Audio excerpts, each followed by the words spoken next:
Hello everyone, welcome back to my channel. मैं तितानी आपण मानक एक नुआ वीडियो स्वागत कर। आज हम देखा चांदनी टगर। चांदनी टगर रे हम कौन कौन सोशल मीडिया दबा केमता कटिंग करवा आउ को प्रोसेस लगेवा चलते से विषय जानिबा। हाँ, चांदनी टगर प्लांट बहुत सुंदर धीरे धीरे ये ग्रो करी थाए। ये फूल गछ वर्षक 12 मास फूल फुटु थाए। ये परमानेंट गछ आर डाल काटिके लगेले इजी ग्रो करी थाए। नुआ गछ बहुत सारा आपण माने प्रस्तुत करि परिबे। मो पाखरे 4 प्रकार अछि। मिनी टगर, थोपा टगर, आमर देसी टगर, जो मंजी हुए जो टगर से टगर भी मो पाखरे अछि। चलते आम से टगर सब देखा। हूँ मंजी वाला टगर, ए मंजी बहुत सारा होता है। देखो कितने सुंदर फूल थोपा पूरा फुटुची, केडे केडे फूल ए फुटुची।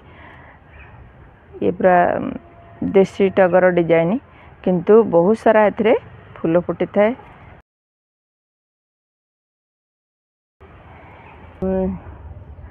देखु एगुड़ा सब मु बर्तमान कटिंग करीगुड़ा सब कटिंग कला बेले मोर हाथटा भी कटिगला। ये मो हाथ कटिगला, बैंडेड पकई। मिनी टगर साइज करके लगेबे आपण मानक ताकू साइज रे कटिंग करेंगे। बहुत सुंदर देखा जिबा सहित ग्रोथ मध्यम करिवो आ फूल प्रचुर एथरे आसे। मिनी टगर रे तो जानचंती प्रचुर फूल एथरे फुटी थाए। किछि नहीं एथरे खाली सॉइल मीडिया दबा किछि दरकार नहीं। खाली फर्टिलाइजर देबे 15 दिन हो किंबा 20 दिन रे थरे फर्टिलाइजर देबे। कदली चपार हो, काउडंग कंपोस्ट हो किंबा चाह पत्र फर्टिलाइजर हो, ये सब फर्टिलाइजर देले बहुत सुंदर ग्रोथ करिवो आ फूल प्रचुर फुटिवो। चलो आम सेपट देखा। यही कटा गछ मु हाथ रे लगे देथिली, सांग सांग ब्लड बंद हो जाइथिला। तापरे मु बैंडेड पके देछि। चलते देखा ये गछरे कौन कौन सॉइल मिक्सचर दबा आउ केते क्वांटिटी रो दबा। चलतु ए विषय जानिबा। आउ दबा पूर्वरु आमे भलो से माटीटा खुसई दबा, जाफल कि ता मूल को ऑक्सीजन आउ अम्लजान जाई परिबो। ता आधरे बहुत शीघ्र चेर हो जाई थाए। ए चेर किछि असुविधा करिवनी। गछ को 2-3 इंच छाड़ी आपण माने खुसेबे। प्रोसेस तो आपण माने जानी तादरे माटी, कंपोस्ट, बाली, खत, नीम खली, फंजीसाइड पाउडर देकरी गछ गोटे रिपोर्टिंग कर पारिबे। वर्षक थरे ताको रिपोर्टिंग न कले चेर ए बहुत सारा आसी थाए। देखो चेर केते आधरे शीघ्र हो जाई थाए। प्रति वर्ष रे थरे आको रिपोर्टिंग करिया पड़े। नहले ए माटी की काढ़ी गोटे दिन छाड़ी देबे। ता पर दिन आपण माने सॉइल मीडिया देकरी तापरे से पुराना माटी की ता ऊपर दे देबे। बहुत सुंदर ग्रोथ करिवो आउ प्रचुर फूल आसीबो। मझे मझे गछ काटिक पूरा साइज करिवे, बहुत सुंदर देखा हबो।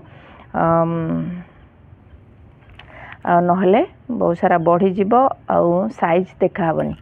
ये गछ को संपूर्ण खरार रखिए। संपूर्ण खरार रखिले बहुत सुंदर आधे कढ़ आसीबो आ फूल फुटिबो।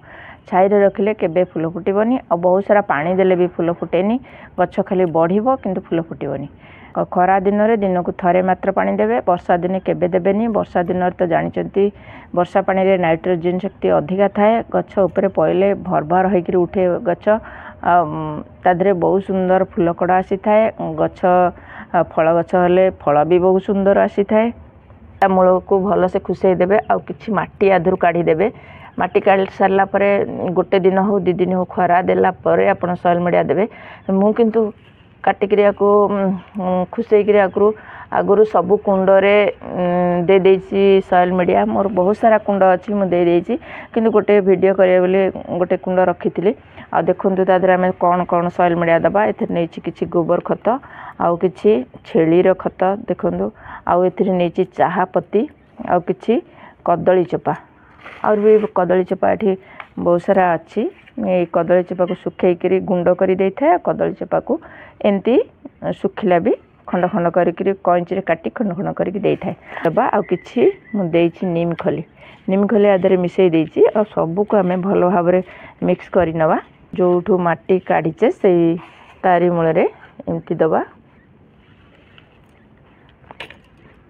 चारिकर को मड़ेक भाव में देदबा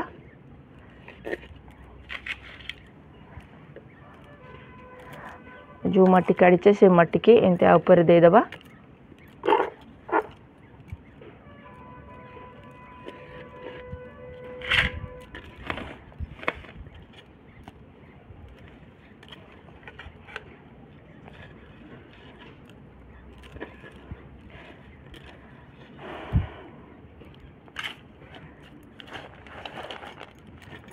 सॉइल मीडिया देदेले भल से ग्रोथ करिवो आ बहुत सुंदर तादरे फुलकड़ आसीबो।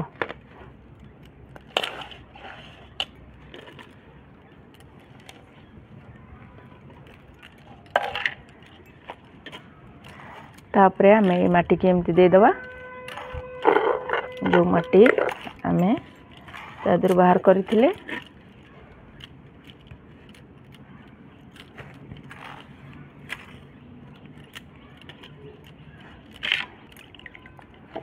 भल से आम पानी देदबा ये भाव में आपण मैंने जदि गछ लगे ताहले ए प्रोसेस रे दिंतु हेले 2-3 मुठा नाखा देबे आउ जदि ग्राउंड रे लगाउछंती निहाती 4-5 मुठा दिंतु ग्राउंड रे जोटा लगे बहुत सुंदर सेटा ग्रोथ करिवो। आपण माने जो फर्टिलाइजर रखिछंती सब फर्टिलाइजर एथरे देई हबो। विशेष करी काउडंग कंपोस्ट चापत्ती ये बहुत ये गछ पसंद करे आउ बहुत सुंदर एथरे ए फर्टिलाइजर हेल्दी होता है आउ बहुत सारा फूल आदि आसी थाए। आउ रहा पोक लगे वर्षा पानी पड़े तो निश्चिंत एथरे पोक लगी थाए।